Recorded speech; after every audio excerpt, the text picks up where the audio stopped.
ভাইয়া একটা পেজ সম্পর্কে মানে কিছু বলেন যে একটা পেজে মানে কি করলে ভালো হবে বা সবার উদ্দেশ্যে একটা কিছু বলেন। সবার উদ্দেশ্য হচ্ছে মানে একটা পেজ যার আজকে 1 লাখ ফলোয়ার বা হচ্ছে যার আজকে 1 মিলিয়ন ফলোয়ার, উনি পেজ যখন ক্রিয়েট করে তখন কিন্তু ওনার পেজে 0 ফলোয়ারই ছিল, তাই না? শুরু থেকেই মানে খাজুর গাছের রস আছে যে হাড়ি পাতলেই সন্ধ্যা রাতে কিন্তু ভরে যায় না, এক ফোঁটা ফোঁটা পড়তে পড়তে কিন্তু ভরে যায়।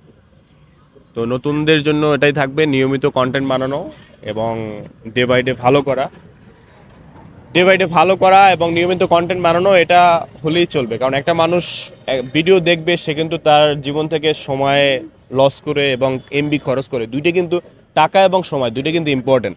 সে কিন্তু মানে আমি যদি কারো ভিডিও দেখি, আমার কিন্তু সময় যাচ্ছে, টাকাও যাচ্ছে। সো আমাকে ওইটা মাথায় রাখতে হবে একজন ক্রিয়েটরকে, যে আমাকে হচ্ছে গিয়ে ওইটাই দিতে হবে যাতে করে তার সময় এবং টাকার মাসুলটা যেন সে পায়।